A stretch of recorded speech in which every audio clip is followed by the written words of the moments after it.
దేవుడు మనకు ఏమి చేశాడు, దేవుడు చేసిన దానికి మనము కృతజ్ఞతగా ఎలా జీవిస్తూ ఉన్నాము, దేవుని మాటలను ఎలా శ్రద్ధగా వింటున్నాము, దేవుని వాక్యమును విని మన హృదయములో భద్రపరుచుకొని దేవుని వాక్యానుసారముగా మనం ఎలా జీవిస్తున్నాము అనేది పరిశీలన చేసుకుంటూ మనము తెలియని కొన్ని సంగతులు ఉంటాయి, మర్మాలు ఉంటాయి. ఇవన్నీ కూడా దేవుడు తన ఆత్మ ద్వారా మనకు ఈ మర్మాలు తెలియచేస్తూ ఉంటాడు. ఎందుకంటే పూర్వకాలములో ప్రవక్తలకు అలా తెలియచేయబడలేదు. ఇప్పుడు మీకు ఈ మర్మాలన్నీ కూడా తెలియపరుస్తూ ఉన్నాను అని దేవుడు తెలియచేస్తూ ఉన్నారు. ఆ సంగతిని మనం ఒకసారి చూద్దామా? ఎఫెసీయులకు రాసిన పత్రికలో 3వ అధ్యాయము 2వ వచనం నుండి ఇలా పౌలు తెలియచేస్తున్నాడు.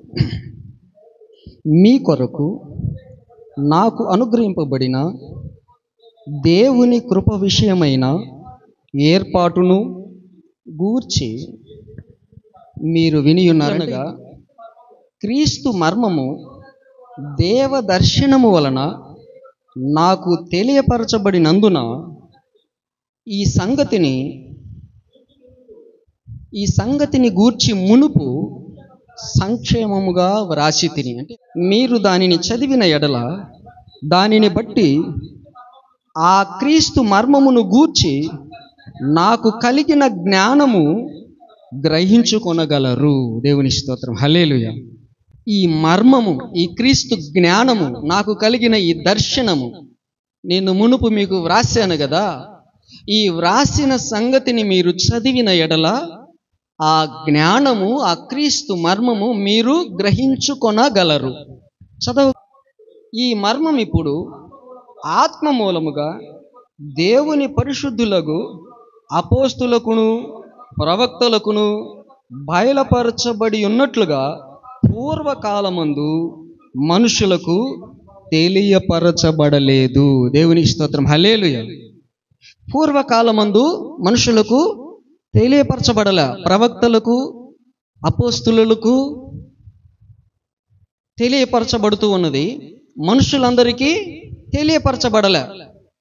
ఇప్పుడు ఆ తెలియపరచబడిన వారందరూ కూడా ఆ విషయములను రాసి బోధించుచు ప్రతి దినము దేవాలయములో తప్పక కూడుకుంటూ చదువుతూ అపోస్తుల బోధయందు, సహవాసమందు, రొట్టె విరుచుటయందు, ప్రార్థన చేయుటయందు ఎడతెగక ఉండినప్పుడు ఈ విషయములు అర్థమైనవి బాగా.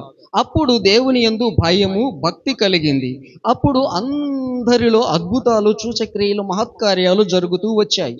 ఇలా వచ్చుచూ ఉండుట చూచి ప్రజలందరూ కూడా విశ్వసించారు, ప్రజలందరూ కూడా నమ్ముతూ ఉన్నారు. కాబట్టి అందరూ ఏం కలిగి ఉండాలి? దేవుని ఆత్మ కలిగి ఉండాలి. ఆ ఆత్మ దేవుని మర్మములన్నిటినీ కూడా మనకు తెలియచేస్తూ ఉంటాడు.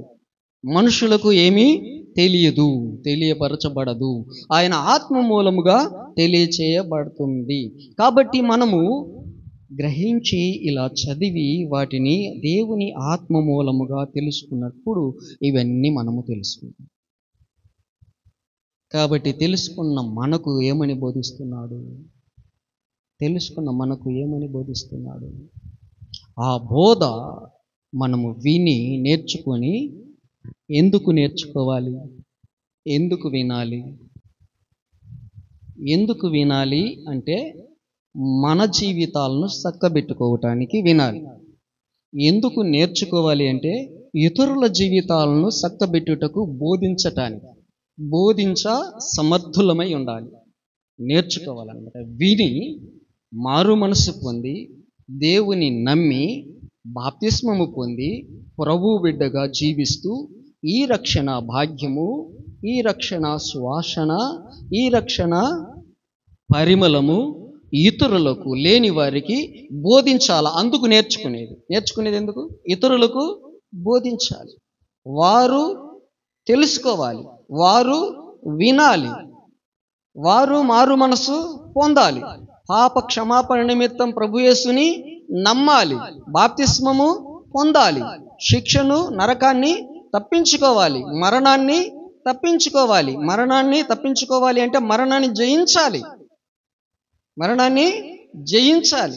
జయించాలంటే యేసు ప్రభువు నామములో మనము బాప్తిస్మము పొంది ఆయన వాక్యానుసారముగా మనము జీవించినట్లయితే మనము మరణాన్ని జయిస్తాం. అదే కదా మనం ఇప్పుడు చదువుకున్న లేఖన భాగములో మనము మాట్లాడుకున్నది. రోమపత్రికలో 6వ అధ్యాయములో క్రీస్తులోనికి బాప్తిస్మం తీసుకున్న మనమందరము ఏమని ఆయన మరణములోనికి పాతి పెట్టబడ్డాము అని. శరీర విషయములు అన్ని విషయములను కూడా సిలువ వేయబడి ఉన్నాము. మనం కూడా ఏమని ఉన్నాము?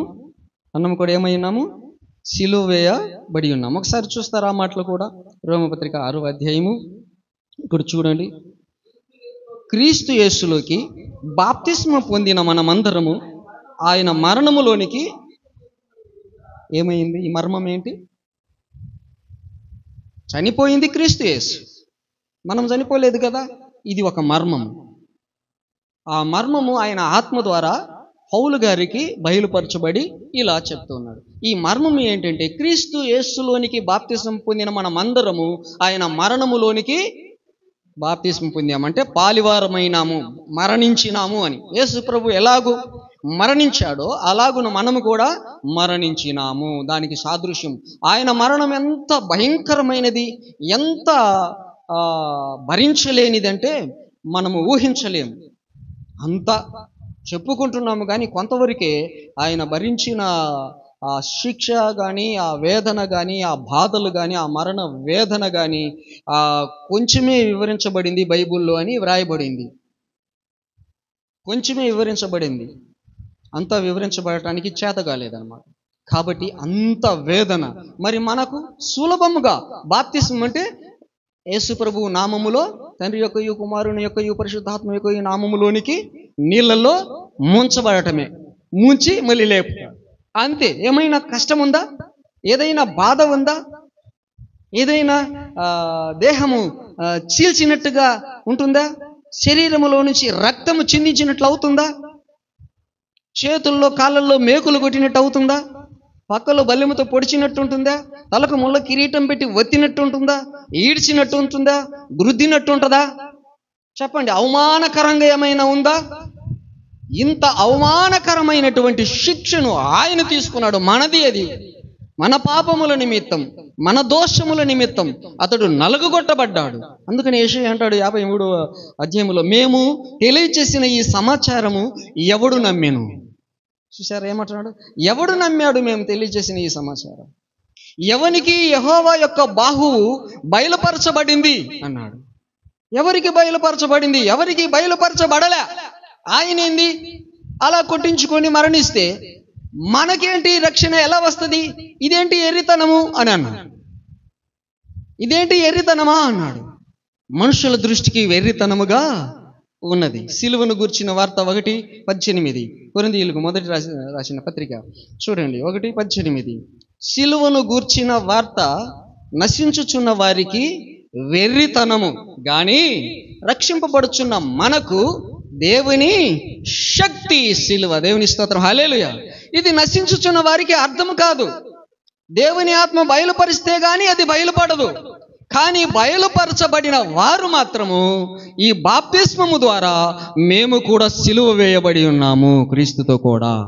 మా ప్రాచీన స్వభావము అంటే పాత స్వభావము, దేవునికి విరుద్ధముగా చేసిన కార్యములు, దేవునికి విరుద్ధముగా బ్రతికిన బ్రతుకు, క్రియలు, తలంపులు, ఊహలు, చేసిన పాప ఫలితం అంతా కూడా నా ప్రభు నాకు బదులుగా నా స్థానములో ఉండి ఆయన బలి అయినాడు, పాతి పెట్టబడ్డాడు, మరణాన్ని తిరిగి జయించి లేచాడు. నాకు మరణ వేదనలు నివారణ అయిపోయినవి. నాకైతే అస్సలు లేనే లేవు, ఆ బాధలు నాకు లేనే లేవు. నా ప్రభు అయితే అలాగు నా కొరకు బలి అయినాడు. అలాగున నా ప్రాచీన స్వభావమును క్రీస్తుతో కూడా సిలువ వేయబడి ఉన్నది అన్నాడు. ఏమై ఉన్నాము? బాప్తిసం తీసుకున్న మనమందరము మన ప్రాచీన స్వభావములో క్రీస్తుతో కూడా సిలువ వేయబడి ఉన్నాం. కాబట్టి ఇక శరీరమునకు మనము రుణస్థులము కాదు. శరీరము చెప్పినట్లుగా మనము శరీర క్రియలను జరిగించకూడదు. కాబట్టి ఇప్పుడేమైనది, ఇవి నమ్మి దేవుని ఆత్మ ద్వారా బయలుపరచబడిన ప్రతి ఒక్కరూ ఏమై ఉన్నారు? క్రీస్తులో పాప విముక్తులై ఉన్నారు. చనిపోయిన వాడు పాప విముక్తుడని తీర్పు పొంది ఉన్నాడు. ఏమన్నాడు? 7వ వచనములో 6-7 రోమాలో, చనిపోయిన వాడు పాప విముక్తుడని తీర్పు పొంది ఉన్నాడు. ఇప్పుడు మనం ఏమై ఉన్నాం? బాప్తిస్మం తీసుకున్న వారు ఏమై ఉన్నారు? చనిపోయారు. ఈ లోకపు జీవితంలో చనిపోయారు. ఇది ఒక మర్మం. ఏంటి వీళ్ళు బ్రతికే చనిపోయినారు అంటున్నారు అని. లోకం ఏమంటుంది మనల్ని? వీళ్ళేంది బ్రతికే ఉన్నారు కదా, ఇంకా పోలేదు కదా, చనిపోయామని అంటున్నారేంటి అని. క్రీస్తు యేసులోనికి బాప్తిస్మం తీసుకున్న మనం అందరము చనిపోయాం. క్రీస్తు యేసు మరణములోనికి మనము కూడా చనిపోయాం. అలాగనే క్రీస్తు యేసు మరణ పునరుత్థానములు గలి లేచిన వాడు, మనము కూడా పునరుత్థానులమై లేచాడు. ప్రభు పరిశుద్ధుడై ఉన్న ప్రకారముగా మనం ఇప్పుడు ఏమై ఉన్నాం? పరిశుద్ధులము, దేవుని పిల్లలము. కనుక పాపమును ఇక మన మీద ఏలనీయకూడదు. ఏమన్నాడు? పాపము ఇక మన మీద ఏలకూడదు. పాపమునకు మన అవయవాలు ఏం చెప్పకూడదు? అప్పగించకూడదు. 13వ వచనం చూడండి, 13వ వచనం. మరియు మీ అవయవములను దుర్నీతి సాధనములుగా పాపమునకు అప్పగింపకుడి. దేవుని స్తోత్రం, హల్లెలూయా. మీ అవయవాలు, మీ కాళ్ళు, చేతులు, శరీర భాగాలన్నీ కూడా దేనికి అప్పగింపకూడదు? పాపమునకు అప్పగింపకూడదు. పాపమును ఏలనీయకూడదు. ఇప్పుడు మనం పరిశుద్ధులము. దేవుడు పరిశుద్ధుడై ఉన్న ప్రకారముగా మనమును పరిశుద్ధులమై ఉండాలి. అలాగున నీతి సాధనములుగా మన అవయవములను దేవునికి అప్పగించాలా. ఇప్పుడు మనము దేవుని వారం, మన వారం కాదు, మన సొత్తు కాదు. మనల్ని విలువ పెట్టి కొన్నాడు ఆయన. ఇప్పుడు కొనుక్కున్నాడు. ఆయన మరణంకు కొనుక్కున్నాడు, ఆయన రక్తంతో కొన్నాడు. కనుక ఇప్పుడు ఆయన మరణములో మనం మరణించాం. ఆయన మృతుల్లో నుంచి లేవుట వలన మనము లేచాం. కనుక ఇప్పుడు మనము మన సొత్తు కాదు, ఆయన విలువ పెట్టి కొన్నాడు. ఆయన రక్తం ఇచ్చి కొనుక్కున్నాడు. ఆయన రక్తం ఇచ్చి కొనబడిన సంఘం ఇది. సంఘం ఏంటి? ఆయన రక్తం ఇచ్చి కొనబడిన సంఘం. మనుషులేదో కష్టపడి నేను సమకూర్చిన ఈ సంఘాన్ని అనటానికి వీలు పడకూడదు. వీలు లేనే లేదు. అలా ఉందా వీలు? నాదా సంఘము, నీదా సంఘము? దేవుని మహాకృప వలన మనకు అనుగ్రహింపబడిన ఒక కృప వరం. ఈ వరముతో పరిచర్య చేస్తాము, పాటలు పాడతాము, ప్రార్థనలు చేస్తాము, వాక్యము చెప్తాము, ఇంకా అనేక ప్రాంతాలకు వెళ్ళి సువార్తను కూడా ప్రకటిస్తాం. ఇలా ప్రకటించటానికి ఇక్కడ ఆయన కొనుక్కునినటువంటి సంఘము, ఈ సంఘములో ప్రతి ఒక్క సభ్యుడు నేర్చుకోవాలి, మార్చుకోవాలి. పూర్వపు స్థితి, మనస్సు, ఆలోచనలన్నీ మార్చుకోవాలి. దేవుని వాక్యమును నేర్చుకోవాలి. ఆ మర్మములను, దేవుని ఆత్మ బయలుపరిచే విషయములను ఇతరులకు చెప్పాలి. చెప్పినప్పుడు ఏమవుతుంది? 2 కొరింథీయులకు 2వ అధ్యాయము 14వ వచనం. మా ద్వారా ప్రతి స్థలమందు ఆయనను గూర్చిన జ్ఞానము యొక్క సువాసనను కనపరచుచున్న దేవునికి స్తోత్రము, హల్లెలూయా. మా ద్వారా అంటే మీ ద్వారా నేర్చుకొని ప్రతి స్థలానికి వెళ్ళి ఈ మర్మమును పూర్వకాలమందు ప్రవక్తలకు, అపోస్తలులకు బయలుపరిచినట్లుగా పూర్వకాలమందు మనుషులకు బయలుపరచని ఈ మర్మము ఇప్పుడు ఈ ప్రవక్తలకు, ఈ అపోస్తలులకు బయలుపరచినందున, వీరు ప్రకటించినందున, విని నేర్చుకున్న ప్రతి ఒక్కరూ ప్రతి స్థలములో ఏమి చేయాలి? ప్రతి స్థలమందు క్రీస్తును గూర్చిన జ్ఞానము యొక్క సువార్తను, ఈ సువాసన, ఈ సువార్తే సువాసన, పరిమళ వాసన. మనము పరిమళ వాసనగా ఉండుటకు కదా ఆయన మనల్ని ప్రేమించి మన కొరకు ఆయన దేవునికి బలిగాను అర్పణగా అప్పగించుకున్నది. అవునా కదా? ఎఫెసీ 5:2 కదా? వింటున్నారా? చూస్తున్నారా? నేర్చుకుంటున్నారు. ఆ పరిమళము ప్రతి స్థలమందు మీ ద్వారా, మా ద్వారా, అందరి ద్వారా వ్యాపించాలి, అంటే ప్రకటించాలి. అలాగున విజయోత్సవము చేస్తాడు, విజయం ఇస్తాడు ప్రతి స్థలములో మీకు. మనకి సాతాను యొక్క శక్తుల మీద, వాని ప్రభావం మీద మనకు విజయం ఇస్తాడు, ఊరేగిస్తాడు. ప్రజలందరూ విశ్వసిస్తారు, నమ్ముతారు, పాప జీవితాన్ని పాతి పెట్టుకుంటారు. క్రీస్తుతో కూడా మనము ఎలాగున మన ప్రాచీన స్వభావమును సిలువ వేయబడి మరణించి క్రీస్తుతో కూడా పాతి పెట్టబడ్డామో, అలాగే ప్రతి ఒక్కరు కూడా తమ ప్రాచీన స్వభావమును క్రీస్తుతో కూడా సిలువ వేయబడి చనిపోయి క్రీస్తులోనికి బాప్తిసం తీసుకొని ఆయన మరణములోనికి పాతి పెట్టబడి క్రీస్తు పునరుత్థానములో వారు కూడా పాలిగలవారై లేచి జయోత్సవముతో ప్రతి స్థలములో ఈ సువార్త ప్రకటించే ఒక సువాసనగా వాళ్ళు ఉంటారు. వాళ్ళను ఊరేగిస్తాడు.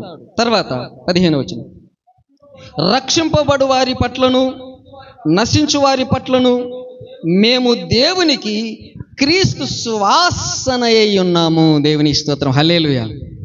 నిన్ను పరిమళ వాసనగా ఉండుటకు క్రీస్తు మనల్ని ప్రేమించి పరిమళ వాసనగా ఉండుటకు తనను తాను దేవునికి బలిగాను అర్పణగాను అప్పగించుకున్నాడు.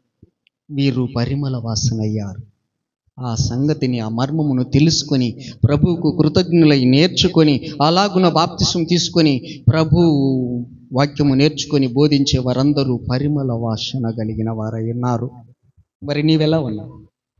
ఎంతకాలమైంది నీవు క్రీస్తులోనికి బాప్తిసం తీసుకొని? ఎన్ని దేవుని వాక్యములు నేర్చుకున్నావు? ఎన్ని మర్మములు నేర్చుకున్నావు? ప్రజలకు దేవుడు ఇచ్చిన రక్షణను ఎలా తెలుసుకొని ఉన్నావు? ఎలా బోధింపబడి ఉన్నావు? చెప్తున్నావా? కనీసము నీ ఇంటి బిడ్డలకైనా అందరికీ చెప్పుకుంటున్నావా? కనీసము నీ ఇంటినైనా చక్కదిద్దుకున్నావా? సువార్త చెప్పుకున్నావా? నీ రక్త సంబంధులు, నీ బంధువులు, నీ స్వజనులు, నా స్వజనులు రక్షణ పొందవలనని నా హృదయాభిలాష, నా హృదయములో వేదన అని పౌలు అంటున్నాడు. మరి వాళ్ళ మీద తెలుసుకోక ముందు మనము ఈ లోకములోనే ఉన్నాము. తెలుసుకున్న తర్వాత నేను పొందిన రక్షణ నా కుటుంబము కూడా పొందుకోవాలి. నా అన్నదమ్ములు, నా అక్కచెల్లెలు, నా తల్లిదండ్రులు, నా భర్త, నా పిల్లలు అందరూ, నా భార్య, నా పిల్లలు అని ఇద్దరు కూడా ఆలోచన చేయాలి. చేసి నేర్చుకొని విని ఇలాగూ బాప్తిసం పొంది, ఇలాగూ మరణించి, ఇలాగూ పునరుత్థానుడవై సువాసన కలిగిన వాడవై ప్రతి స్థలములో దేవుని ఈ సువార్తను ప్రకటిస్తూ ఉండాలి. ఈ సువార్త ప్రకటించటమే దేవుని సువాసన. క్రీస్తు దేవునికి ఏమని చెప్తున్నారు? మేము యేసుక్రీస్తు నందు దేవునికి ఏమై ఉన్నారు? మేము దేవునికి క్రీస్తు సువాసన. నశించు వారి పట్ల సువాసన ఏంటి? నశించు దానిని వెదకి రక్షించుటకు మనుష్య కుమారుడు వచ్చినని చెప్పి ఈ సువార్త ప్రకటించినప్పుడు వారు రక్షింపబడతారు. నేడు ఈ ఇంటికి రక్షణ వచ్చింది అని ప్రభువు చెప్పిన మాట ప్రకారముగా మనము కూడా ఇప్పుడు ప్రభు స్థానములో ఉన్నాం. దేవునికి క్రీస్తు యేసు సువాసన అయి ఉన్నాం. ఇప్పుడు క్రీస్తు యేసు సువాసన అయి ఉన్నాం. క్రీస్తు యేసు ఆయన వచ్చి ఆయన సువాసన పరిమళింపచేశాడు. ప్రతి చోట నశించుచున్న దానిని వెదకి రక్షించాడు. ఆ అధికారము తన శిష్యులకు ఇచ్చాడు. అలాగే నమ్మిన వారందరికీ ఇచ్చాడు. నమ్మిన వారందరి వలన ఈ సూచక్రియలు మహత్కార్యములు జరుగుతాయన్నాడు. నమ్మిన వారందరూ కూడా భూది గంధముల వరకు నాకు సాక్షులై ఉంటారు. అంటే ఆయన సువాసన ఎదజల్లు వారిగా ఉండి ఇలాగూ చెప్పాలి. అలాగూ నశించుతున్న వారికి స్వార్థ చెప్పినప్పుడు ఆ నశించు మార్గములో నుండి వారు ఏమవుతారు? తప్పింపబడతారు. మంచి మార్గములోనికి వస్తారు. యేసయ్య మార్గములోనికి వస్తారు. ఈ సువార్త నమ్ముతారు, బాప్తిస్మము పొందుతారు, పాపాలు కడిగి వేసుకుంటారు, ప్రాచీన స్వభావమును సిలువేయబడి చంపివేయబడి వారు తిరిగి నూతన జన్మిస్తారు. నూతనముగా ఇప్పుడు సువాసన కలిగిన పరిమళముగా వారు కూడా వెదజల్లుతారు. వారు కూడా జీవిస్తారు. ప్రతి స్థలములో నీ ఇంటిలోనే కాదు, ప్రతి స్థలములో నీ వెళ్ళు ప్రతి చోట, నీ అడుగుబెట్టు ప్రతి చోట ఏమి కావాలి? పరిమళము కావాలి. దేవునికి క్రీస్తు సువాసనగా మనము ఉండాలి. ఇప్పుడు క్రీస్తు సువాసనగా ఎవరున్నాం? మనం ఉండాలి. కాబట్టి అలా రక్షింపబడుచున్న వారికి కదా, నశించుచున్న వారికి ఇలా సువార్త చెప్పి రక్షింపబడుతున్నారు. రక్షింపబడిన తర్వాత రక్షింపబడిన వారికి సువాసన. వాళ్ళందరూ కూడా ఎంతో గౌరవిస్తారు. వందనాలయ్యా, పలానా ఆమె ద్వారా, పలాని తల్లి ద్వారా, పలాని అన్నయ్య ద్వారా, అంకుల్ ద్వారా నేను ఈ దేవుని వాక్యము తెలుసుకొని నా పాత జీవితమును మార్చుకొని ఇప్పుడు ప్రభువుని నమ్మాను, నేను ప్రభువు బిడ్డనయ్యా అని సాక్ష్యము చెప్తారు. అప్పుడు నువ్వు ఎలా ఉంటావు? వాళ్ళ విషయంలో, నశించుచున్న వారి విషయంలో ఎలా ఉంటావు? సువాసన. నశించే స్థితి పోయి ఇప్పుడు నేను పరిమళ వాసనగా మారిపోయా. దుర్వాసన స్థితి పోయి నా పాపమును బట్టి, నాకు కలిగిన నా మూర్ఖతను బట్టి, నాకు కలిగిన గాయములు దుర్వాసన గలవై స్రవించుచున్నవి అని కీర్తనకారుడు 38వ అధ్యాయంలో మనకు తెలియచేసినట్లుగా ఆ దుర్వాసన పోయుటకు దేవుడి కార్యము జరిగించినప్పుడు ఇప్పుడు ఎలా ఉన్నారు? పరిమళ వాసన క్రీస్తు ద్వారా కలిగి ఉన్నారు. కాబట్టి ఇలా పరిమళ వాసనగా ఉన్నాము. సామెతలు 27వ అధ్యాయం 9వ వచనములు కూడా ఇలా అంటున్నాడు, తైలమును అత్తరును హృదయమును సంతోషపరచునట్లు ఇట్లా చెలికాని హృదయములో నుండి వచ్చు మధురమైన మాట హృదయమును సంతోషపరచును. దేవుని స్తోత్రం. హల్లెలూయా. మన చెలికాళ్ళు ఎంతమంది, మన బంధువులు ఎంతమంది. ఈ హృదయములో నుండి ఏం రావాలి? మనం అనుకోవటం ఈ అత్తరు పరిమళ ద్రవ్యాలు పూచుకున్నట వలన మనకైతే సంతోషము పూచుకున్న వారికి చేసిన వారికి, కానీ నశించు వారి హృదయమునకు ఏం మాట కావాలంట? మంచి మధురమైన మాట రావాలి. నీవు మంచి మధురమైన మాట చెప్పే అది దేవుని వాక్యము అనే మాట, దుర్వాసన తీసేసేటువంటి మాట. ఆ మాట నీ హృదయములో నుంచి వస్తే మన శలికానికి ఎలా ఉంటుందంట? హృదయములో ఎంతో సంతోషమైన మధురమైన మాట నీ నోట వస్తే కృంగిపోయి నశించుచున్న ప్రతి చోట ఉన్న ప్రతి మనిషికి హృదయములో సంతోషము, పరిమళము వ్యాపిస్తుంది. ఇలాంటి సువార్త ప్రకటించే ప్రతి స్థలములో మేము దేవునికి క్రీస్తు సువాసన అయి ఉన్నాము. ప్రతి ఒక్క మనిషి దేవునికి క్రీస్తు సువాసన అయి ఉండాలి. ప్రభువుని నమ్మిన ప్రతి ఒక్క బిడ్డ అలా ఉండాలి. వేరే రకముగా ఉండకూడదు. దుర్నీతి సాధనములుగా మన అవయవములను అప్పజెప్పి మనము చచ్చిన వారిగా ఉండకూడదు. అది నశించు వారికి మరణార్థమైన మరణపు వాసనగా ఎట్లా ఉన్నాము? నశించు వారికి. అయినా చెప్పిన ఈ మంచి మాట చెప్పిన, ఈ క్రీస్తు సువార్తను ప్రకటించిన వినని వారు ఉంటారు చూసారా? వెర్రితనం. సిలువను గూర్చిన వార్త నశించు వారికి వెర్రితనం, కానీ రక్షింపబడుచున్న మనకు దేవుని శక్తి. మన జీవితాలను మార్చి పరిమళముగా చేసే వారికి దేవుని శక్తి. అలా మార్చబడుతున్న వారికి, నమ్మిన వారికి, విశ్వసించిన వారికి దేవుని శక్తి, దేవుని పరిమళమై ఇతరులకు కూడా ఆ పరిమళము అంటుకొని అందరూ పరిమళ వాసనగా ఉండుటకు ప్రతి స్థలములో దేవునికి క్రీస్తు స్వార్థగా ఈ స్వార్థ ప్రకటించేవారు ఉన్నారు. ఈ స్వార్థ నమ్మిన ప్రతి ఒక్కరు కూడా పరిమళముగా మార్చబడుతూ ఉన్నారు. అయితే ఇక్కడేమని చెప్పబడుతున్నది? నశించు వారికి మరణార్థమైన మరణపు వాసన. ఏం వాసనమ్మా? ఎట్లా ఉంటారు?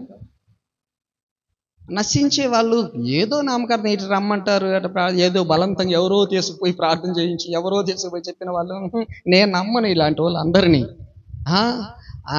అదేంటి ఆ ఎర్రితనము? ఎల్లుకేంటి ఎర్రి అనేది? ఈ సిలువనే ఒక వెర్రితనముగా భావించుకొని రక్షణ పోగొట్టుకునే వాళ్లకు మరణపు వాసనే. ఏం వాసనమ్మా? మరణపు వాసన. తర్వాత రక్షింపవాడు వారికి జీవార్థమైన జీవపు వాసనగా ఉన్నాం. దేవుని స్తోత్రం, హల్లెలూయా. ఆడేమో క్రీస్తు సువాసనగా ఉన్నాము, ఈడేమో నశించుచున్న వారికి మరణపు వాసనగా ఉన్నాము, రక్షింపబడుచున్న వారికి జీవపు వాసన. నీవెలా ఉండాలి? ప్రతి స్థలములో జీవపు వాసనగా ఉండాలి. ప్రతి ఒక్కరి విషయములో ఈ జీవమునిచ్చే మాటలు, యేసయ్య మాటలు, యేసు ప్రభువు వారు చేసిన రక్షణ కార్యమును ప్రకటించినప్పుడు, వారు మారు మనసు పొంది రక్షణ పొందినప్పుడు వారికి మనము జీవపు వాసనగా ఉంటాం. లేకపోతే వినకపోతే మన మీద బాధ్యత ఏమీ ఉండదు. మరణపు వాసన అంటే వారు వీళ్ళు అందరూ చావటం లేదా, చస్తూనే ఉన్నారు అంట. అవును, చస్తాం, కానీ మనము ఒకరోజు లేస్తాం. చస్తాము కానీ లేస్తాం. లేవమా? ఎప్పుడు లేస్తాం?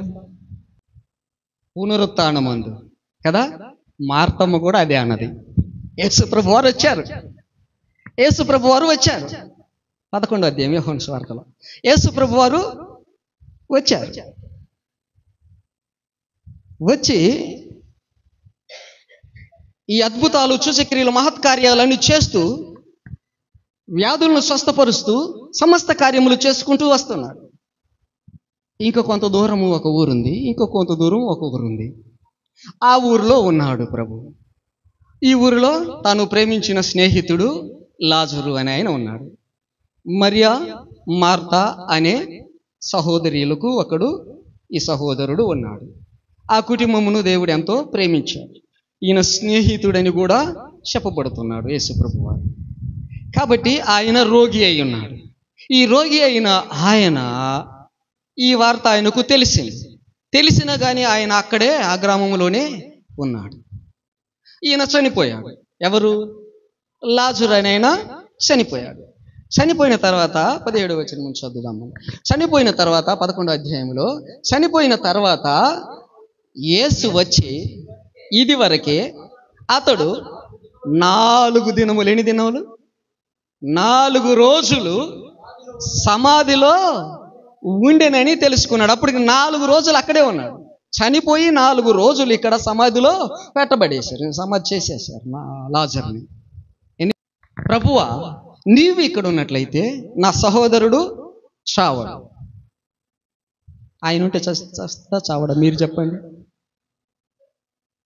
ఆయన ఉంటే ఈ లాజరు చనిపోతాడా చనిపోడా? చెప్పండి. మీకేం అనిపిస్తుంది? మార్తమ్మ అంటుంది, నువ్వు ఈయన ఇక్కడ ఉంటే నా సహోదరుడు చావడు. మీకేమనిపిస్తుంది? చావడు, రైట్, చావడు. ఎట్లా చేస్తాడు? ప్రభు ఉంటే చావనిస్తాడా? పేతురు అత్తకు జ్వరం తగిలితే పోయాడు, ఆయన చేయి పట్టుకుంటేనే స్వస్థత కలిగింది. ఎట్లా చేస్తాడు? చావరు. ఆమె లేచి వెంటనే ఉపచారము చేసింది.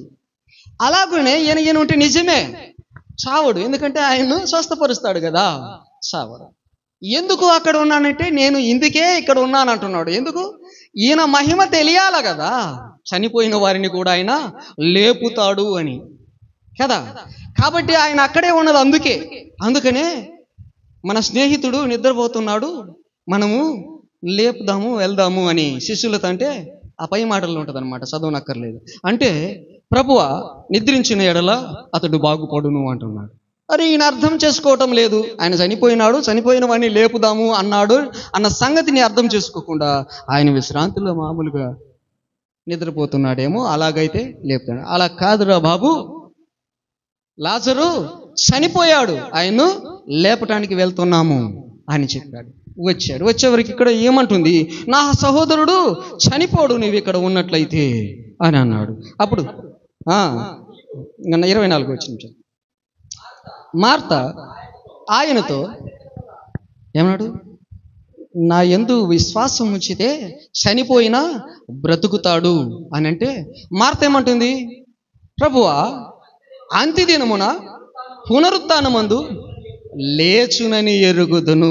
ఇందాక మీరు చెప్పింది కదా, అదే కదా మీరు చెప్పింది కదా. ఎప్పుడు లేస్తాము? చనిపోతే క్రీస్తునందు అంత్యదినమున లేస్తాం. కానీ ఇక్కడ అంటున్నాడు ఈమె కూడా అదే మాట చెప్తుంది. అంత్య దినమున లేచునని నేను ఎరుగుదును అన్నాడు. అంటే ప్రభు ఏమంటున్నాడు? అందుకు యేసు, పునరుత్థానమును జీవమును నేను ఇక్కడున్నా కదా. అంత్య దినమున ఎప్పుడు? అంత్య దినమున ఎప్పుడు? పునరుత్థానమును జీవమును నేనే గనుక నేను ఇక్కడ ఉన్నా కదా. ఇప్పుడే పునరుత్థానము, ఇప్పుడే అంత్య దినము అని అర్థం. ఇప్పుడే నేను ఇక్కడ ఉన్నా కాబట్టి వాడిని పునరుత్థానము ద్వారా లేపుతా అని అంటున్నాడు. నేనే పునరుత్థానమును జీవమును, నా యందు విశ్వాసముంచువాడు చనిపోయినను బ్రతుకును, బ్రతికి నా యందు విశ్వాసముంచు ప్రతివాడు ఎన్నటికి చనిపోడు. ఈ మాట నమ్ముచున్నావా అన్నాడు. ఏమన్నాడు? ఈ మాట నమ్ముచున్నావా అన్నాడు. ఆమె ఏమన్నది? అన్నది కానీ నమ్మలే. అవును ప్రభువా, నీవు లోకమునకు రావలసిన దేవుని కుమారుడువైన క్రీస్తు అని నమ్ముచున్నానన్నది కానీ ఇప్పుడు లేస్తాడని నమ్మటంలే. ఇప్పుడు లేస్తాడని నమ్మటం లేదు. చూసారా? 39వ వచనం చూడండి, 26వ వచనం చేయించారు.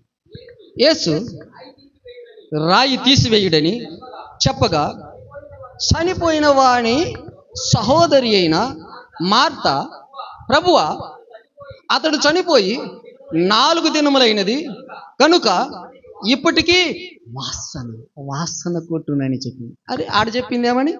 నువ్వు నమ్మితే లేస్తాడు, నేనే పునరుత్థానాన్ని, నేనే జీవాన్ని అని చెప్తే, నీవు లోకానికి రావలసిన దేవుని కుమారుడు క్రీస్తు అని నమ్ముతున్నాను కానీ ఇప్పుడు లేస్తానని నేను నమ్మలేదు అని అర్థం అనమాట. అందుకని ఇప్పుడు రాయి తీయమంటే ఈమె నమ్మినట్లయితే లేస్తాడు ఇప్పుడు నా తమ్ముడు, నా సహోదరుడు అనుకునేది. అట్లా అనుకుండా, వద్దు ప్రభువా, ఇప్పటికి 4 రోజులైంది ఆయన సమాధి చేయబడి, ఆ రాయి తీస్తే ఇప్పుడు ఏమవుతుంది? వాసన వస్తుంది, మరణపు వాసన. ఏం వాసన? మరణపు వాసన. మరణించే వారి మరణపు వాసన తీసివేసి సువాసన ఇవ్వగలిగిన క్రీస్తు ఇక్కడ ఉన్నాడని ఆమె నమ్మలేదు, ఆమె విశ్వసించలేదు.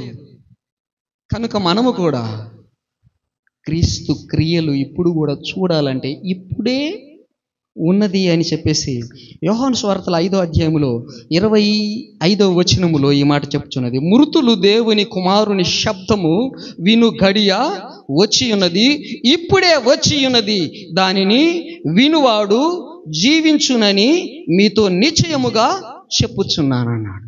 ఇప్పుడే వచ్చి ఉన్నది. ప్రభు పిలిస్తే ఆ మాట వినువాడు జీవిస్తాడు, లేస్తాడు. ఇప్పుడు ఆయన మాట వింటే ఏమవుతుంది? మన హృదయములో నుండి వచ్చే మంచి మాట, యేసు ప్రభు వారిని గూర్చిన మాట వినువాడు బ్రతుకుతాడు. మరణించిన వానికి జీవపు వాసనగా మనము కూడా ఉంటాము. యేసుక్రీస్తుకు ప్రతినిధులుగా ఇక్కడ ఉన్నాం మనం. ఆయన చేసినవన్నీ వాటికంటే ఇంకా ఎక్కువైనవి చేయమని ఆయన అధికారం ఇచ్చాడు. ఆయన అధికారం ఇవ్వకపోతే మనము చేయలేము. కానీ ఆయన అధికారం ఇచ్చి దేవునికి క్రీస్తు సువాసనగా మనం ఇక్కడ ఉన్నాము. కనుక మన ద్వారా ఏ క్రియ అయినా నువ్వు విశ్వసించినట్లయితే జరిగి తీరుద్ది, విశ్వసించకపోతే జరగదు. కాబట్టి ఆ గడియ ఇప్పుడే వచ్చి ఉన్నది, వినేవాడు బ్రతుకుతాడు అని ప్రభు అంటున్నాడు. ఇప్పుడు ఏమంటుంది? వద్దు ప్రభువా, ఇప్పటికి 4 దినములైంది ఆయన చనిపోయి, వాసన కొడుతుంటాడు ఇప్పటికే అన్నాడు. అది మరణపు వాసన. నిజమే, 4 రోజులకు వాసన కొట్టడా? చనిపోయిన వ్యక్తి 4 రోజులకు సమాధి చేయబడిన వాసన కొడతాడా? కొట్టడా? ఎక్కడైనా పడేసినా కానీ వాసన కొడతారా లేదా? అప్పటికి కుళ్ళిపోద్ది, అప్పటికి దుర్వాసన వచ్చింది. మనకేదైనా ఒకటి మనుషులను మనం అట్లా పడేయం కనుక అర్థం కాదు. కానీ ఒకటి ఏదైనా గేదో లేకపోతే పశువు ఏదో కుక్కో ఏదో ఒకటి చనిపోయింది అనుకో, అక్కడ పడేసామనుకో, 4 రోజులకి అట్ట పోవటానికి చేతన వద్దా? ముక్కులిట్ట మూసుకొని అది మరణపు వాసన వ్యాపించి దాన్ని మనం పీల్చుకోవటానికి చేతగాక పరుగెత్తుతాం దాటిపోయేదాకా కదా. అలాంటి వాసన వస్తుంది ప్రభువా, వద్దు, రాయి తీయవద్దు అంటాడు. అప్పుడు ప్రభు ఏమన్నాడు, నీవు నమ్మిన ఎడల దేవుని మహిమను నీవు చూస్తావని నీతో చెప్పలేదా నేను అక్కడ? ఏంటి నువ్వు నమ్మింది అని అన్నాడు. తర్వాత నేను అంతటా వారు ఆ రాయి తీసివేశారు. అంటే ఇంకా వీళ్ళందరూ నమ్మారు. ఈయన తీయమంటున్నాడు కదా, మనం తీసేద్దామని ఆ రాయిని తీసేశారు. తీసేయగా యేసు కన్నులు పైకెత్తి, తండ్రి, నీవు నా మనవి వినున్నట్లుగా నీకు కృతజ్ఞతాస్తుతులు చెల్లించుచున్నాను. నీవెల్లప్పుడూ నా మనవి వినుచున్నావని నేను ఎరుగుదును. మనం ఏం ఎరగాలి? ఇప్పుడు మనం కూడా ఏం ఎరగాలి? మనము విశ్వాసముతో మనము దేవునికి మనవి చేస్తే, అంటే ప్రార్థన చేస్తే, ఆ ప్రార్థన వింటున్నాడని మనము ఎరగాలి. ఎరిగినప్పుడు మనకు దేవుడు ఆ కార్యం జరిగిస్తాడు. ఎరగకపోతే చేశాము, ఇంకంతా ఆయన దయ, చేస్తే చేస్తాడు, లేకపోతే లేదు అని అంటే అది మనకు అంత విశ్వాస సహితమైనటువంటి నమ్మకము కాదు, మన స్థిరత్వము కాదు అది. కాబట్టి నమ్మకము లేదన్నమాట. నమ్మితే ఎట్లా ఉంటుంది? నేను ఎరుగుదును ప్రభువా, ఈ కార్యం నువ్వు తప్పక చేస్తావు అని మానవుని స్థానములో ఉండి మానవుడు ఎలా చేయాలో అది చేసి చూయించాడు అన్నమాట. కాబట్టి నేను ఎరుగుదును, కానీ నీవు నన్ను పంపితివని ఈ చుట్టూ నిలిచి ఉన్న ఈ జన సమూహము నమ్మునట్లు వారి నిమిత్తమై ఈ మాట చెప్తున్నానని. అలాగునే మనం ప్రతి స్థలములో క్రీస్తు సువాసన అయి ఉండాలని, మరణము పాలైన వారికి జీవపు వాసన కలిగి దానిని దేవునికి మహిమకరముగా మనము కూడా అలా ఉండునట్లుగా ప్రతి స్థలములో మనము సువాసనగా ఉండాలి దేవునికి. ప్రతి స్థలములో ఉన్న మనుషులు నమ్మునట్లుగా దేవుడు ఇతనిని తన సేవకు పిలుచుకున్నాడు, తన పరిచర్య అప్పగి చెప్పాడు. అతను చెప్పినది, అతను చేసిన మనవిని దేవుడు వింటాడు, ఈ కార్యము జరుగుద్ది అని ప్రతి ఒక్క మనిషి నమ్మునట్లుగా మనం కూడా నమ్మాలి, ఎరగాలి, ఎరిగి అట్లా చెయ్యాలి. సందేహము లేకుండా మనము చెప్పి చేసినట్లయితే ఆ కార్యము దేవుడు తప్పక నెరవేర్చి దేవునికి మహిమ కలుగు. కాబట్టి నేను ఈ మాట చెప్తున్నాను ప్రభువా, నీవు నన్ను పంపినావని, నీవు ఈ లోకానికి రక్షకుడువని, నీవు ఈ లోకాన్ని రక్షించడానికి ఇంత గొప్ప కార్యము జరిగించావని నేను ఈ మాటలు చెప్తూ ఉన్నా. నేను విశ్వసించాను, అలాగున వీరు విశ్వసించున్నట్లుగా నమ్మునట్లుగా ఈ కార్యము చెయ్యి అని చెప్పి మనము ప్రభు సువాసనగా మనం ఉండాలి. ఆ మాట మనము పలకాలి. అప్పుడు అక్కడ ఉన్న వారికి ఎంత ఆదరణ, ఎంత బలం. చెప్పి ఆయన అలాగూ చెప్పి లాజరు బయటకు రమ్మని బిగ్గరగా చెప్పేశాడు. దేవుని స్తోత్రం, హల్లెలూయా. లాజరు బయటికి రా అన్నాడు. అక్కడ ఉండి వాళ్ళందరూ విన్నారు. ఏమైంది? ఏమైంది చెప్పండి. ఆయన లాజరు బ్రతికి బయటికి వచ్చేశాడు. వచ్చే వరకు ఎలా ఉన్నాడు? చనిపోయినవాడు, కాళ్ళు చేతులు ప్రేత వస్త్రముల చేత బాగా చుట్టేశారు. వెలుపలికి అలాగే వచ్చేశాడు. కాళ్ళు చేతులు కట్టబడి ఉన్నా కానీ ఆగలే. కాళ్ళు చేతులు కట్టబడకుండా ఉంటే కదా లేచి నడిచిచ్చేది, కానీ కట్టబడినా కానీ అలాగే లేచి బయటకు వచ్చేసాడు. దేవుని స్తోత్రం, హల్లెలూయా. నిన్ను ఏ బంధకాలు బంధించినా నిన్ను ఆపవు ప్రభువు మాట. నువ్వు బ్రతుకుతావు, నువ్వు జీవిస్తావు, నువ్వు మరణించినా కానీ లేస్తావు. ప్రభు మాట సెలవిచ్చాడనుకో. ప్రభు బిడ్డ ఇక్కడ, ఇదిగో ప్రభువా, నీవు నన్ను ఏర్పరచుకున్నావని ఇక్కడున్న వారందరూ తెలుసుకొనున్నట్లుగా నేను ఈ మాట చెప్పుచున్నావని నువ్వు సందేహించకుండా చెప్పినట్లయితే ఆ మాట వెంటనే ఎంత బంధకాల చేత బంధింపబడిన వారు కూడా అలాగే లేచి వస్తారు. ప్రజలందరూ ఇక నమ్మటానికి, నమ్మకపోవటానికి ఇంకేమన్నా ఉందా? అక్కడ హేతు ఏమన్నా ఉందా? కొరత ఏమన్నా ఉందా? చాలామంది నమ్మేశారు, అలాగే వచ్చేసారు. ముఖము కూడా కనపడకుండా ముఖానికి రుమాలు కట్టేశారు. అప్పుడేమన్నాడు ప్రభు? మీరు అతని కట్లు విప్పి పోనివ్వండి అన్నాడు. దేవుని స్తోత్రం, హల్లెలూయా.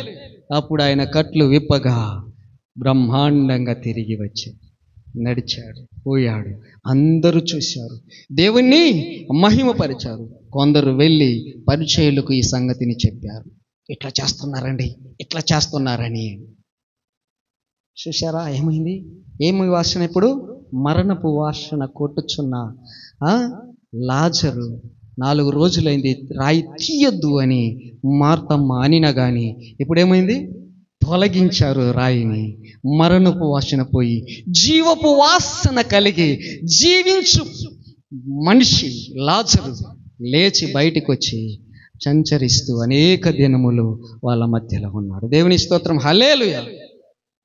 మరి ఇలాంటి జీవపు వాసన కలిగి మనం ఉండాలి అని తెలియచేయబడి, నశించు వారి పట్ల ఎట్లా మరణపు వాసనగాను, రక్షింపబడు వారి పట్ల మేము జీవార్థమైన జీవపు వాసనగా ఉన్నాము. దేవుని విషయంలో ఒక దినము 1000 సంవత్సరాలలాగా ఉంది. 1000 సంవత్సరాలు వచ్చి ఒక్క దినములాగా ఉన్నది. అంటే ఇప్పుడు ఇక్కడ ఎన్ని దినాలు? 4 దినాలు. 4 దినములంటే 4 దినాలంటే 4000 సంవత్సరాలు.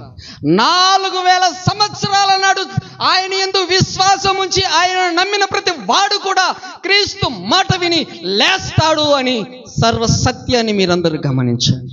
చూసారా? 4000 సంవత్సరాలు నమ్మి విశ్వాసం ఉంచిన వాడు లేస్తాడు. విశ్వాసం ఎప్పుడు పుట్టింది? నమ్మే విశ్వాసం ఎప్పుడు పుట్టింది చెప్పండి? దేవుని నమ్మే విశ్వాసము ఎప్పుడు పుట్టింది చెప్పండి? అబ్రహాము దేవుని నమ్మెను, అది అతనికి నీతిగా ఎంచబడెను. ధర్మశాస్త్రము కంటే ముందు 430 సంవత్సరాల ముందు పుట్టింది విశ్వాసం. ధర్మశాస్త్రం ఎప్పుడు పుట్టిందంటే ఈ విశ్వాసము పుట్టిన 430 సంవత్సరాల తర్వాత వచ్చింది ధర్మశాస్త్రం. కాబట్టి విశ్వాసం ఎప్పుడు పుట్టింది? అబ్రహాము ద్వారా పుట్టింది. విశ్వాసమునకు ఆధారము లేదు, నమ్మటానికి ఆధారము లేదు.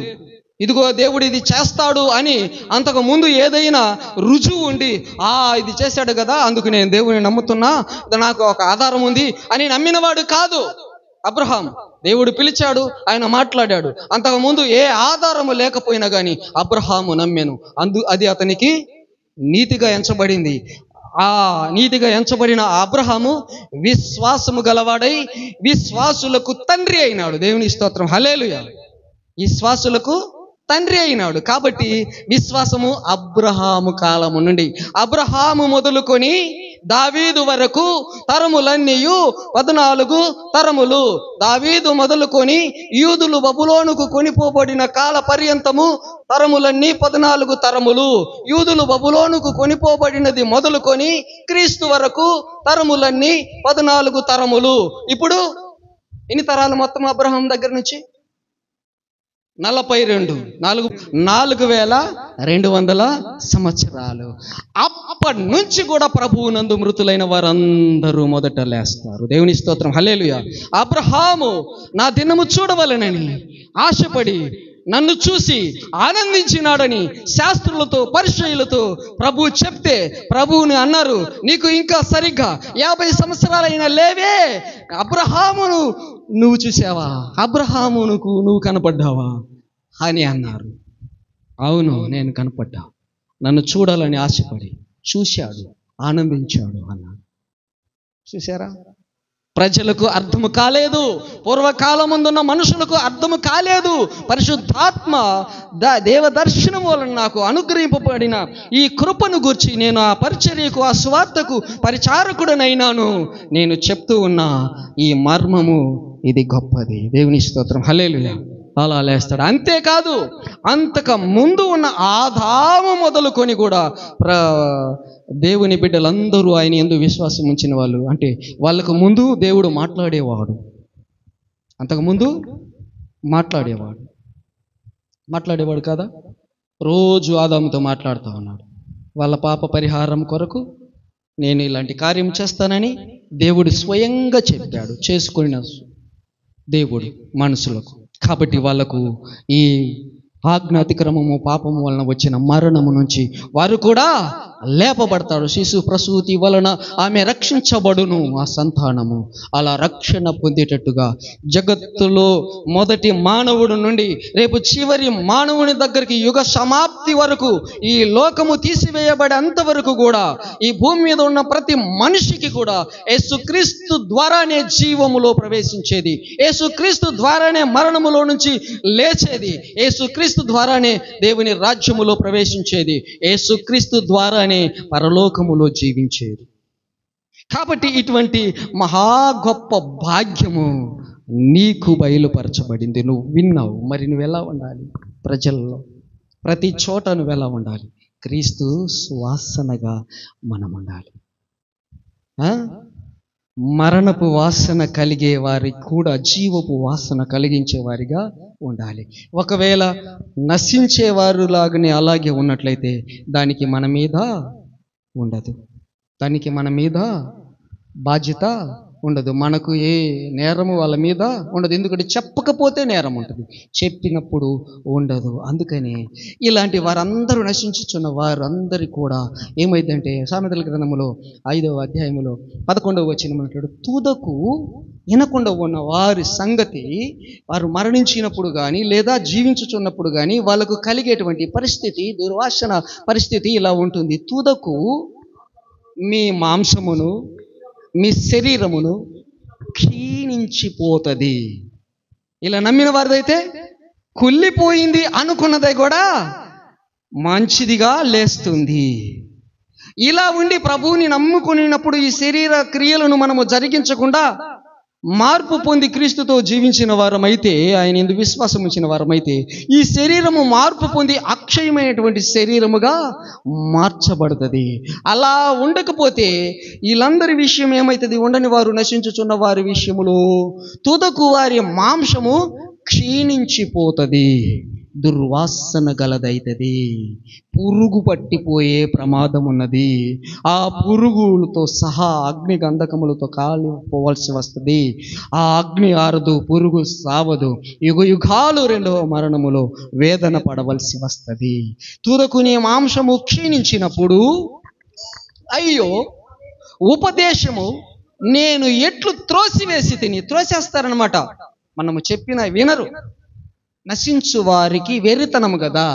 ఇటేంటి దేవుడు అంటే ఇలా ఉండాలి కదా, ఆయన మీదకి వచ్చిన వాళ్ళందరినీ చంపేయాలి కదా, మంచిగా ఉన్న వాళ్ళందరినీ కాపాడాలి కదా అంటే దేవుడు ఏమన్నాడంటే, నేను నశించు వారిని వెదకి రక్షించటానికి వచ్చా, పాపులను క్షమించటానికి వచ్చా, తీసివేయటానికి వచ్చా, పాపాలను పరిశుద్ధులుగా చేయటానికి వచ్చా, ఆ పాపపు శిక్ష నేను భరించటానికి వచ్చా, దానికి కావాల్సిన వేలంతా నేనే చెల్లిస్తా, నేనే నలకు కొట్టబడతా, శిక్ష యావత్తును చేస్తా. వాడు చేసిన పాపానికి నా ప్రేమను చూపించి మానుకో అని చెప్పేసి వాని కొరకు బదులు నేను మరణించి తిరిగి లేచి వాడిని రక్షిస్తాడు. అలా రక్షణ పొందుతున్న వారందరూ జీవపు వెలుగులోనికి వెళ్తారు. అలా రక్షింపబడకుండా నో మేము అసలు నమ్మము అన్న వారి పరిస్థితి ఇది. ఏమవుతుందంట? నేను ఈ ఉపదేశమును రేపు ఆయన వచ్చినప్పుడు ఇలాంటి పరిస్థితి వాళ్ళకు వచ్చినప్పుడు, నరకములో పడవేయబడవలసి వచ్చినప్పుడు, ఆ వేదనలు భరిస్తున్నప్పుడు ఇప్పుడు వీళ్ళు మొరపెడతా ఉంటారు. ప్రయోజనం ఏంటి? ఇప్పుడు మొరపెట్టు, ఇదే అనుకూలమైనటువంటి సమయము మీకు అలాంటి దౌర్భాగ్య స్థితి తొలగటానికి, పోవటానికి, రక్షించబడటానికి. ఇప్పుడు అయ్యో నేను ఎట్లు ఈ ఉపదేశమును త్రోసివేసి తిని, నా హృదయము ఇలా వీళ్ళు గద్దించి చెప్తున్నా కానీ ఎలా తృణీకరించింది, నా బోధకుల మాట నేను వినకపోతేనే, నా ఉపదేశకులకు నేను చెవియొగ్గకపోతేనే, నేను ఎక్కడ ఉన్నాట? సమాజ సంఘముల మధ్యలోనే ఉన్నానే తల్లి. అయ్యా ఇంకా నువ్వు ప్రభువు నామములో బాప్తిస్మం పొంది ప్రభు మరణములోనికి నీవు పాతి పెట్టకపోతే, ప్రభు పునరుత్థానములో నువ్వు తిరిగి లేవకపోతే, నువ్వెన్ని రోజులు వచ్చి ఇన్న ప్రయోజనం లేదు. అది మరణపు వాసనగానే ఉంటుంది. నశించు వారవుతారు. రక్షింపబడి వారికైతే జీవపు వాసన, పరిమళ వాసనగా ఉంటాం, క్రీస్తు సువాసనగా ఉంటాం. నువ్వు కూడా అలా మార్చబడతావు. లేకపోతే ఏమీ ప్రయోజనము ఉండదు. సమాజ సంఘముల మధ్యలోనే ఉన్నాను, ఎన్నో పాటలు కూడా పాడాను, ఎన్నో ప్రార్థనలు కూడా చేశాను, ఎన్నో దాన ధర్మాలు కూడా చేశాను, ఎన్నో పుణ్య కార్యాలు కూడా చేశాను, సంఘం కోసం నేనే ముందుండి పనులు కూడా చేశా. ప్రయోజనం ఏంటి? నమ్మి మారు మనసు పొంది పాప క్షమాపణ నిమిత్తం బాప్తిస్మం తీసుకొని పాపాలు కడిగి వేసుకోమంటే అది ఒక్కటి మాత్రము చేయను. ఈ ఒక్కటి కాదు, ఇంకేదైనా చేస్తా. ఇప్పుడే కాదు, ఎప్పుడు? ఇప్పుడే కాదంట బాప్తిస్మం తీసుకోవాలంటే. ఇంకెప్పుడు? ఎప్పుడు దాకా బ్రతుకుతామని గ్యారెంటీ ఉంది? చెప్పండి, ఎప్పుడు దాకా బ్రతుకుతామని గ్యారెంటీ ఉంది? మరి బాప్తిస్మానికి ఎందుకు తడవు చేస్తారు? ఇక్కడ ఏమైనా సెలేసుకొని ఉండాలని కోరుకుంటున్నావా? ఉన్నారా అట ఎవరైనా? కాబట్టి సంభవించబోయేది ఏదో తెలియదు. కాబట్టి నేడే రక్షణ దినము. ఈ సమయం ఉంటుందో ఉండదో. కాబట్టి నువ్వు బాప్తిసం పొందకపోతే మాత్రము క్రీస్తు సంబంధివి కాదు. ఈ జీవపు వాసన కూడా, ఈ పరిమళ వాసన కూడా, ఈ సువాసన కూడా నీకు మరణార్థమైనటువంటి మరణపు వాసనే కలుగుద్ది. మరణించి కుళ్ళిపోయి పురుగులు పడి ఆ నిత్య నరకములో యుగయుగాలు కాలిపోవాల్సి వస్తుంది. అగ్ని ఆరదు, పురుగు చావదు. ఈ నా మాటలు కాదు, ఇది ఏంది ఇట అంటున్నాడు అని బైబిల్ గ్రంథములో ఉన్న మాట. అది దేవుని మాట. ఇలా గద్దిస్తున్నా కానీ నేను ఎట్లా గద్దింపుకు లోపడకపోతిని. సమాజ సంఘములలో మధ్యలో నేను ఉన్నాను. ప్రతి విధమైన ఆ దౌష్టమునకు లోబడుటకు కొంచెమే ఎడమైపోయింది. తల్లి, కొంచెమే ఎడం, అంతే.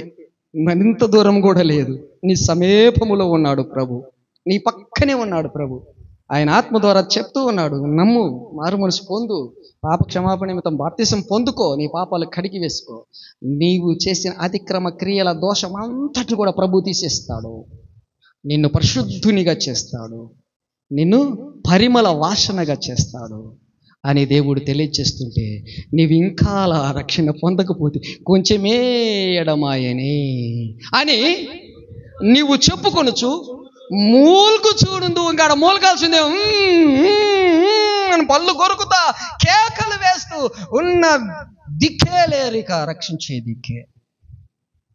ప్రియ సహోదరి సహోదరులారా, దేవుడు ఎంతో ప్రేమ కలిగిన వాడు కనుక ఎంతో ప్రేమించి నీ మధ్యలో ఆయన ఉన్నాడు. నీకు గద్దించి చెప్తున్నాడు, హెచ్చరించి చెప్తున్నాడు. నమ్మిన వారు చూడండి ఎంత బాగున్నారో. క్రీస్తు సువాసనయ్యారు, నేర్చుకున్నారు, ఇతరులకు బోధిస్తున్నారు. ప్రతి చోట క్రీస్తు సువాసనగా దేవునికి నరులకు మధ్యలో ఆయన పని చేస్తూ ఉన్నారు. నమ్మండి, నేడే రక్షణ దినం అనుకూలమైన సమయం. ఈ పాపాలు ఒప్పుకొని ప్రభునామములో బాప్తిస్మము పొందండి. అట్టి మహాకృప ప్రభువు మీకు అనుగ్రహించును గాక.